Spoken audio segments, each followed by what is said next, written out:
Are you looking for a great resume? Because for a limited time, our friends at Top Resume are giving you 25% off any resume writing package. Use code HigherEd25 at topresume.com/resume-writing to immediately improve your number one tool in getting that next great higher ed job.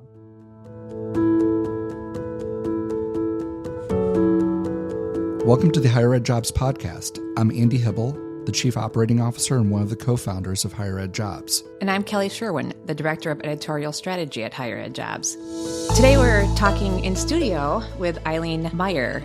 We're so happy to have you here today, Eileen, so thanks for coming in. Thank you. Thanks for having me. So you've been one of our esteemed contributors to HigherEdJobs over the past several years, and you tackle a lot of workplace issues, sharing with our audience best practices and practical tips for success both in job search and in the workplace. So today we're going to be talking about the importance of soft skills. When you and I first talked about this idea for the article, I mentioned that I heard a presenter at a recent conference, and he said, I'm not sure why they are called soft, because they are indeed not weak. They're very important. They're really hard for people to perfect. And that actually really resonated with me, thinking about those words, soft skills. So you actually said something similar in a recent article that you wrote for us, and one of my favorite quotes was, labeling them soft makes these abilities sound spineless or vapid. But those of us who have worked with colleagues who are lacking in this area understand how much professional cultures rely on employees who exhibit soft skill fluency. Eileen, I know you've interviewed many people over the years, and I know the topic of soft skills has come out a lot. So I have a bit of a two-part question here for you. In your article, you discuss the history of this term and where it came from. Can you give us some background on how soft skills became a term that we use today? So I was really surprised to learn that the term is credited to the U.S. Army. They started to use the term around the late 60s, early 70s, and they settled on it because there's no equipment associated with these skills, and there's no way to measure soft skills fluency. So soft in this context, it wasn't a judgment. The Army recognized that leaders rely on these skills. So they weren't trying to downplay the importance of them by calling them soft skills. The term instead was an assessment of how these skills compared with the way that people enact and measure other kinds of skills. It's not that the skills themselves are less important than other skills. I've also heard them called non-technical skills or non-cognitive skills, which non-cognitive skills, I don't think that's a particularly good way to describe them. I like the term core skills or leadership skills, but somehow soft skills just seems to stick. I think I use non-cognitive skills when I play pinball. Yeah. Non-cognitive kind of sounds even worse than soft skills. Thank you for the history. I thought that was pretty interesting on where it came from. Regarding the quote regarding the soft skill fluency, can you expand more on why you think these skills are indeed so important in the workplace, in job interviews? Like, why are we talking today about soft skills? So there's a lot to look at when we talk about soft skills: self-awareness, listening, communication skills, adaptability, resilience, grit, teamwork, positivity, motivation, critical thinking, time management. These are some of the ones that come up a lot when we talk about soft skills. Parents, I think, recognize a lot of these as executive functioning skills. We talk a lot about these when kids are in their formative years. Executive functioning skills include self-monitoring, self-control, adaptive thinking, planning, organization, time management, and working memory. So these skills enable kids to be successful at school, both in terms of getting their work done and then in terms of social cohesion at school. Adults at work have those same goals. And soft skills basically help us meet those goals. So there's another part to soft skills, and this reminds me of a term that my mom uses. She grew up in an Irish household. She's the child of 2 immigrants, and she talks about people who are a little bit fey. That's the word that her family uses. This means that they're so intuitive, so in tune with other people, that they almost seem to have an otherworldly perceptive ability. They can read people. They can anticipate other people's worries, and they can speak to those before others even seem to see them. People with these qualities seem to influence other people in a deep way. So those who have this quality have an inward dimension of it too. They understand others because they understand themselves. I think this is actually the most fundamental soft skill. self-awareness and fluency in articulating and understanding one's own feeling. That's, I think, the root of soft skills, is really self-understanding. Being able to articulate emotions clearly is powerful. It's connective and it's healing. So I think your mom had an insight into emotional intelligence. That's amazing that that's what she stressed as being so important, because I think, you and I have talked about emotional intelligence before as well. So, yeah. And she's a retired hospice nurse. So I think that was a quality that was extremely important in the kind of work that she was doing. You referenced the concept of emotional intelligence in your article. And for those who aren't familiar with the concept of emotional intelligence, can you explain a little bit how this connects to soft skills and why pairing is so important in the workplace? So soft skills taken together comprise an individual's emotional intelligence quotient, so the EQ. So it's both the interpersonal skills like self-awareness, listening, communication skills, along with the executive function skills like time management and organizational skills. So emotional intelligence means having a sound understanding of our own emotions, as well as other people's feelings. It also means knowing how to manage and communicate about our own emotions. The National Soft Skills Association, which I was intrigued to find that there is indeed such an association, they define emotional intelligence as a learned ability to identify, experience, understand, and express human emotions in healthy and productive ways. Emotional intelligence skills form the base of competencies that all social skills are built upon. These are skills that enable a person to know and understand themselves and to lead a disciplined existence. They can motivate and regulate themselves. Workplace culture is important. It's where we all live and work. People who have highly developed soft skills will enhance any culture in which they work.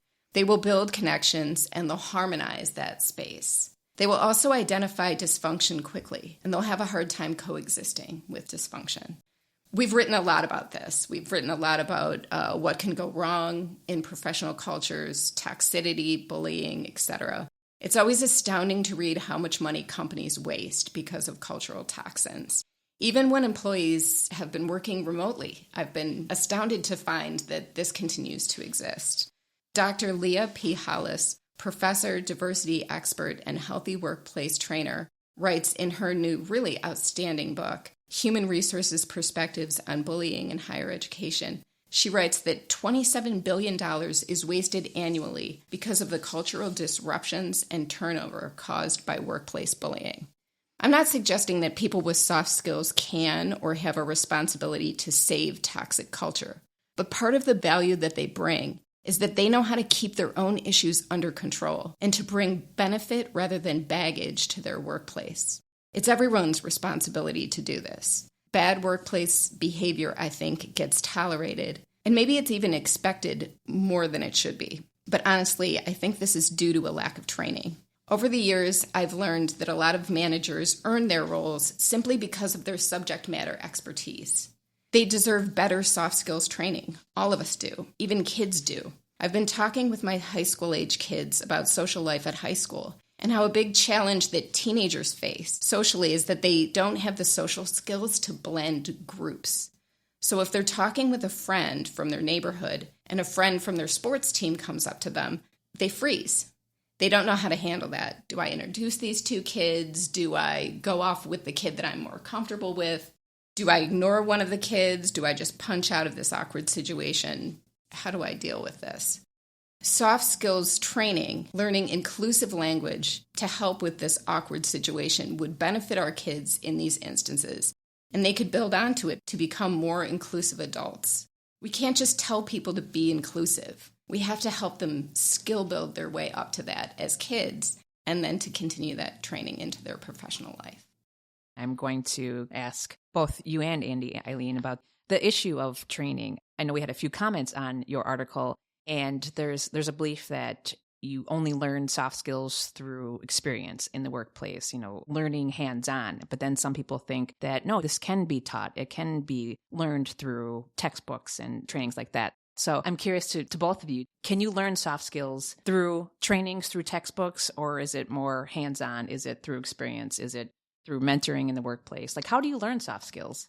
Part of it is a natural awareness, but there's a lot to be said for having language to fall back on. There's a lot to be said for, having sort of scripts for different situations that you might encounter. Giving people sort of a battery of phrases that work in certain instances, like when you want to include someone, but you feel awkward, here's a way that you might do that. I think those things are really helpful. I think a lot of times we don't know what to say or we don't know what to do. But if we're plied with options, I think we can do a lot with that. And I think the other thing is we don't talk about things that are awkward, that make us nervous. We sort of just accept that there's a lot of life that's awkward and there's a lot of life that makes us nervous. But we don't have to just accept that. We can be supplied to deal with that. Encouraging conversation and communication. Right. Like, it's amazing to really look at, what part of this social interaction makes you nervous? And to assess, how can that be bolstered? I think it's easy to see with high school kids. Why are they inclined to exclude other kids? And I think so often it's simply because they don't have the skills to include people that they don't understand. But I think this is true throughout our lives, that sometimes we don't exactly know how to embrace people that are maybe different than us. And I think if we sort of have a battery of language to fall back on, I think that can really help. Yeah, I agree. I think we don't know sometimes how to embrace change, a supervisor gives you a new project. We don't know what to do, so then we don't know how to communicate. So I agree, kind of learning through certain terms or modeling from mentors. So, right. Andy, do you have thoughts on that? I think what's interesting, and speaking specifically from the high school example, I think in high school, one of the big challenges is it's not exactly a culture that promotes it. The hierarchy and interests of young people in high school really has its own defined lanes. And the crossing of those lanes is pretty jarring to that community. And from a cultural perspective, there isn't a lot of reward in doing that, which is really, truly contrary to the workplace. I think the comment you're referring to, Kelly, was the comment about critical thinking. If you read the article on the site, I do agree. Academia and the academic process really promotes great ways to exercise your critical thinking muscles in the pursuit of academic knowledge. No argument whatsoever. And I do think that you can build up those muscles of critical thinking that way. But oftentimes we kind of follow the academic knowledge saying, hey, you need to use critical thinking skills to be able to do this. And maybe there's a sentence, maybe there's two sentences about what critical thinking is about. But is critical thinking a part of every academic curriculum? If you're going to get an undergraduate degree or a graduate degree, are institutions requiring you to have a class on how to really understand and fully develop your critical thinking skills? I personally don't know of many. We do hear from you all out there. Email us at podcast@higheredjobs.com or tweet us at HigherEdJobs. Let us know. Does your institution have a course that it requires on things like critical thinking? We're interested to hear about that and maybe what your questions might be. And to your point, Eileen, a talented leader with high emotional intelligence and strong soft skills is going to provide a culture where people feel safe, are encouraged, are reinforced, and intentionally taught what those things are. Now, is it true that there's aptitude for how far they can take it? That's probably true. We're all different people. But I think everybody has the ability to learn a lot of these things. Hey listeners, I know you'll love this exclusive offer from our friends at Top Resume. For a limited time, you'll get 25% off any resume writing package. These packages match you with an industry expert resume writer to craft a resume built to pass the AI applicant filters and impress people on the other side. Use code HigherEd25 at topresume.com/resume-writing to immediately improve your number one tool in getting that next great higher ed job. I think a big part that both you guys mentioned is the culture. And I truly believe that. Like you said, if a leader is embracing and encouraging the culture to have conversations and embrace this emotional intelligence, it's not just about IQ. EQ is very important as well. I completely agree. And back to your example of the high schoolers, I know listeners can't see us in studios right now, but all four of us have high school students and we are all shaking our head, nodding like, in agreement that a high school culture and oftentimes some workplace cultures don't embrace this ability to have people feel included and embrace the environment for soft skills. And should provide a disclaimer here for the high school where my child is at. I feel very comfortable that there's actually a lot of intentionality to try to develop these skills in kids by the educators, by the administrators. But it's just a tough social culture for 13 to 18-year-old kids to be able to start implementing those ways where they see the benefits and they see them benefiting some folks. It's kind of interesting. I think we can all look back at high school and say, there's a kid or two who was able to hang out in every crowd and made everybody feel comfortable in every crowd and always was welcome and wasn't one of the quote unquote popular kids or wasn't one of the jocks, but got along with everybody and everybody liked. And when people were around them, it was just a comfortable place for people from different groups to be. And it's almost like, boy, I want to know right now, I want to go back and know where those kids are now. And are they teaching workshops on emotional intelligence and soft skills? Yeah. Because they should be. They're probably leaders in organizations. So back to Eileen's point about, learning it younger, it does bleed into the workplace. And there's probably a lot of people who are in their 20s, 30s, 40s, 50s who are not using these skills. And Eileen, to your point, which I thought was just so good about, we just kind of live with the things that are uncomfortable. I think what's interesting is I think we do consciously live with things that are uncomfortable to us. But I think there's a good number of things we live with that we're not even conscious we're uncomfortable about and we're just living with. And it's that emotionally intelligent person that you look at and they're not only aware of it, they've kind of embraced it, accepted it, and felt comfortable with that discomfort. And you're like, wow, how do you do that? Teach me your ways. It's really difficult. I will say, and he's in here in the studio with us, Mike is actually one of those people for me that Mike is grace under pressure, under any situation, and is able to diffuse just about anything that comes his way. And I always look at that and say, Mike, teach me what your ways are, and I will be so grateful. The Jedi Master. Well, I think I need to use my emotional intelligence right now, and I should probably let Eileen talk more. I feel like Andy and I've been talking so much. No, I'm enjoying hearing that. The person who is able to bounce back in and out of all those groups, I think that kind of speaks to that. That would be a person that my mom would describe as being a little bit fey, someone that just sort of inherently understands other people and can kind of easily move within those groups. Everyone can learn how to play a sport, but there's some people to whom it comes so naturally that you can't be taught up to a certain level. So, I think when it comes to soft skills, there's certain Jedi masters who you can't be sort of taught up to. That's a person to whom it comes very naturally. There's always those Jedi masters out there. Eileen, thank you so much for those insights. I think they really are going to resonate well with folks out there. And I think we're going to try to transition for some of the more fundamental parts of soft skills and emotional intelligence and move more into some more concrete ways that this can be applied in what you're doing in your career in higher education.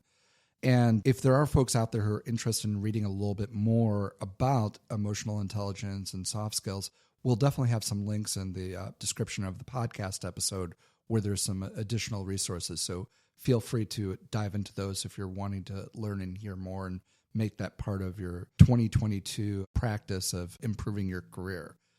In transitioning to job search, it's kind of interesting. We kind of touched on the fact that these are not quantitative. I believe in the article you said something like, well, if you type 100 words per minute, it's quantitative and people know that and you can put it on a resume. But this is a qualitative skill, and trying to display that in job search is a bit of a challenge. So as we transition to that, as people are displaying, how do you display it?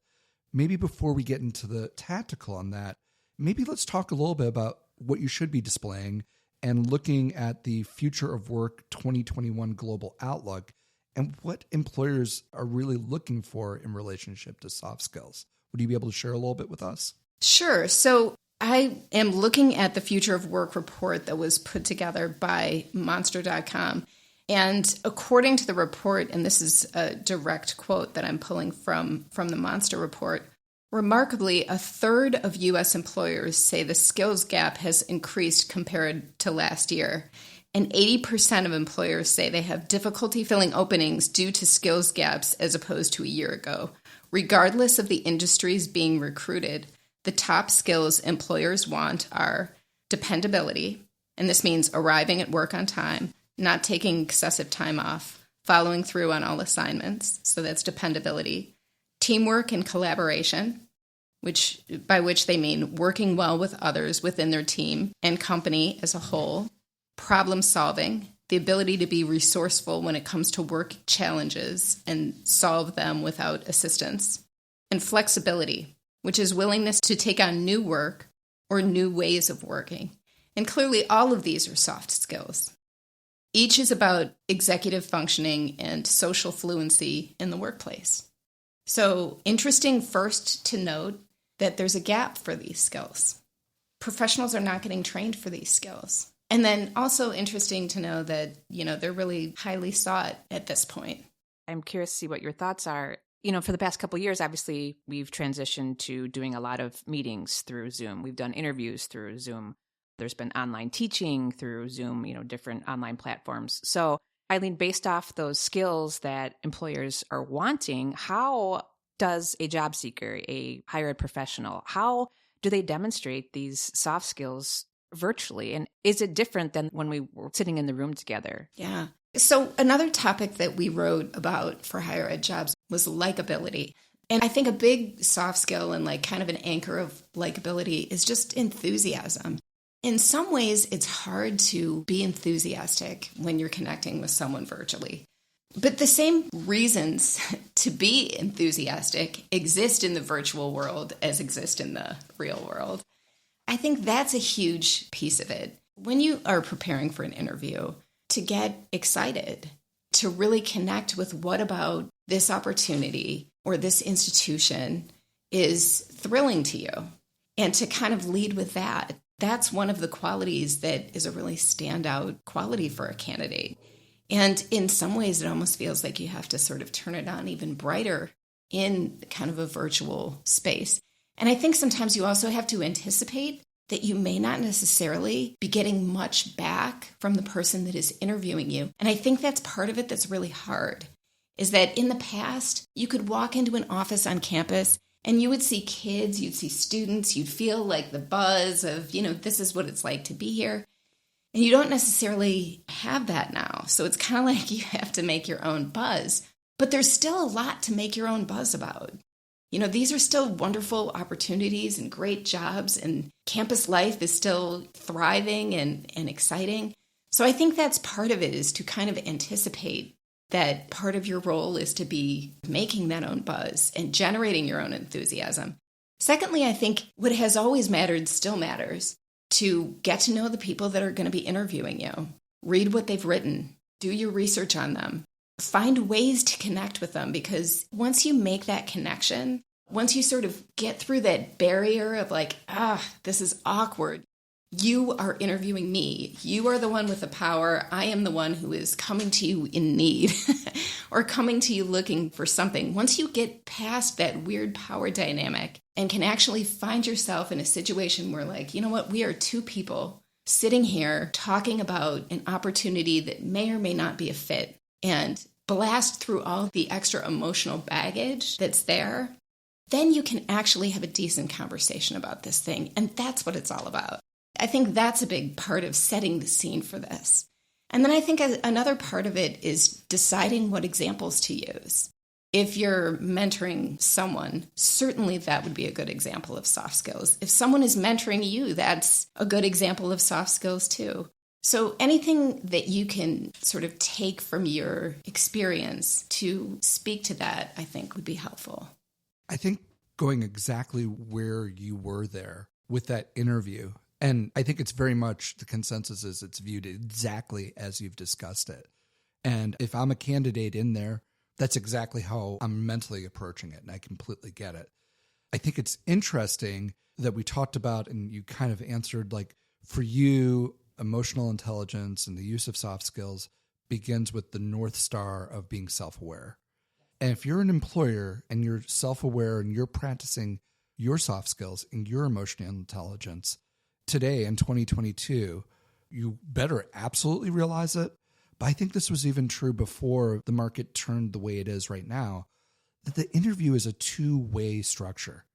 Now, it's true that somebody has a job here that they're wanting to pursue, and it's an opportunity in most instances to revive a career or further a career. But really, they're interviewing you every bit as much as you're interviewing them.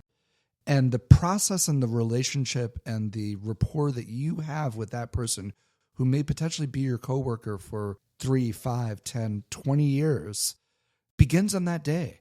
And starting a sincere way is going to be that first impression you have of that relationship with that person. And if you're practicing your emotional intelligence as an employer and you're sitting in the interviewer chair, really start considering the process and looking at it just a little bit differently.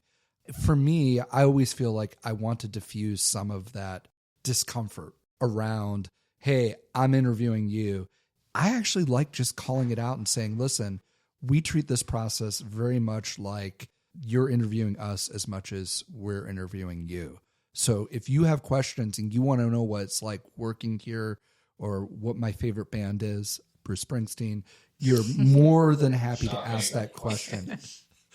So, yeah, I think that's a great point. I've seen a couple of different people post on Twitter that they would like to actually start to ask interviewers for references or start to ask a workplace that's interviewing them. You know, you ask me for 3 references. I would like to ask you for the names of 3 employees to speak with to see what it's like to work there. And I thought that was just an interesting point to have people who would vouch for this workplace. I think what's interesting about that, and kind of giving a shout out to our friends over at LinkedIn, really that's where your LinkedIn network comes in very handy. And I'm not suggesting here that you're a casual LinkedIn connection to somebody and you start asking them about what it's like to work with a person. If you have a connection in common that you know well, I think a polite answer to say, I just interviewed with this person. I know you're connected to them too. Did you happen to ever work with them or know what it's like working with them? I was just wondering. I don't think that process is clean every time. And in some instances, I think you need to think twice about it. But I think an innocuous question to see, hey, what's it like? A good friend usually will give you a pretty good answer there. So use your LinkedIn connections in that way. Another reason why you should stay connected with the people you know on LinkedIn. Definitely. Andy, I don't know if I should tell you this, but I did a little research on LinkedIn before I interviewed here, and everyone said you were a little bit crazy, but I went with the job anyway. No. I don't think LinkedIn was around when you started. How old am I? Appreciate the comment, though. Building off what you guys were both talking about, getting to know the interviewer and building that connection. And then I think it does lessen the nervousness, you know, like Andy was saying, what's your favorite music group? Or, you know, hey, this is awkward, but let's get through this. So, but I think when talking about soft skills in an interview, do you talk about them as soft skills and start labeling them as soft skills? Or do you actually just try to either demonstrate the skill itself in the interview or discuss, like you mentioned before, how you mentored somebody or those other ways that you did that? Is the first rule of soft skills is we don't talk about soft skills? I don't think that should be the first rule of soft skills. I think we should start a new tradition or a new wave that is talking about soft skills, because I think then we could maybe up the ante on soft skills training. But I think maybe in some ways you follow the lead of sort of what you sense in the culture that is interviewing you. So if in the job ad you see that they are looking, you know, for soft skills. So I've seen that more companies are kind of updating their job postings to include a call out for soft skills. And if you see that, I think it's a great opportunity to mention yours. But I think what's a little tricky sometimes about soft skills too is I feel like every time I see a list of them, there's more, you know? So I also feel like it's a little bit loosely defined, although you can always pick your favorite ones and really kind of go with those and call them out. But perhaps if they don't do that, perhaps if they don't mention them sort of in a very direct way, another option is to say that is something that's important to you as a professional or as a candidate, or it's something that you've been developing. That's been a performance goal of yours, or that's been something that your former or your current employer has been really encouraging, and to then kind of call them out on your own. I mean, I think it's something that's a very hot topic now. So I really think it is a good strategy to mention them and to call them out as soft skills. I mean, especially looking like at the Monster Report, and seeing that there's such a coveted skill set. I just don't think that it would be a bad thing to mention it. I can't imagine how that would, if they were to look at that and be like, oh, that hippie had to mention her soft skills. I just can't imagine like how it could reflect unfavorably on a candidate. I actually think the employer has just done you a favor, that if that's how they look at those skills that you bring, how hard will it be for you to be successful in that position if they think that all of that is some sort of witchcraft? Right, exactly. Then you probably wouldn't be a good fit there anyways. Back to our conversation about how it's a two-way street. What's wrong with the job seeker asking the interviewer what type of soft skills are embraced, or maybe using some of those other words that you're using, like what core skills do you embrace here at this institution, and see what their response was, because then that allows you to evaluate if you would be a good fit into that culture. Right. I think that's a great strategy. To use a little bit of a sports analogy, if you're going to manage a sports team and they're in dead last place and the ownership group does not want to spend the money to get the talent, and they're not going to change anything that they've done before. Right. This might be your dream job to be a manager, but what's your chances of success in that position? What's your job satisfaction going to be in that position? You want a chance to be able to do what you do well, but if the environment doesn't allow for it, right, it just seems like maybe it's a blessing in disguise that they might self-select you out in that instance. Yeah, and I think that's a great analogy. And I can't imagine a culture not placing a high value on soft skills. And I think sports, that's where I really see people's soft skills in action. I think my second article that I wrote for HigherEdJobs was on resilience. And it was about March Madness, which I'm not like a big sports person, but I always think it's amazing to see the resilience that players exhibit when they have so many people watching them. They have so much pressure on them. And with that pressure bearing down, they do such amazing things and they recover from such amazing things. They miss a free throw and then they move on and they continue to play a game. And it's really incredible to see someone, a college student, exercise such emotional discipline. And when I see it in action, I always think like, wow, apply that to the workplace, to have someone really, they miss the mark very publicly. And then to just be like, all right, I've got to shake it off. I've got to continue. So, that degree of self-discipline and that ability to just move forward is kind of, I think, a dimension of soft skills that is exciting and maybe is not often enough emphasized. Well, you just provided perfect evidence without me even asking to support this quote that I drew out from, I know you mentioned various articles, research from Carnegie, Stanford, Harvard, showing emotional intelligence accounts for between 85 to 90% of what sets high performers apart from peers with similar technical skills and knowledge. So that directly ties in about, having these soft skills and emotional intelligence will most likely lead to higher performance, higher leadership abilities, more success in the workplace. That's a great example. And the king of analogies over here, thank you for your sports example. Next, we'll be hearing a food analogy. Not before lunch. I'm smiling.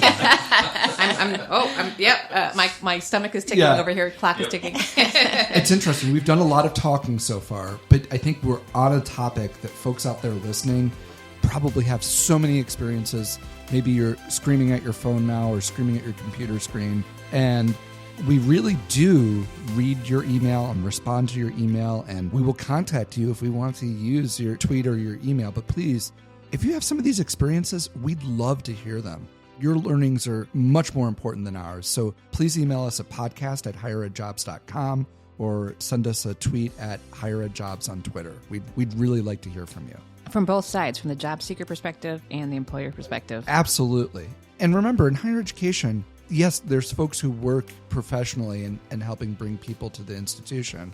But just about everybody shares some sort of hybrid role where they've served on a search committee or participated in an interview of a potential colleague coming into the academic unit or the administrative office. We all play a little bit of both in our careers. Tap into both sides. I think that's really, really important. Using your empathy and your soft skills to understand how to connect, people will remember that. Putting your best self forward and making people feel valued is, I think, at what we want at our core. People want to feel understood and valued, and I think that's the most important thing that we can do. We appreciate your time. Thanks for listening.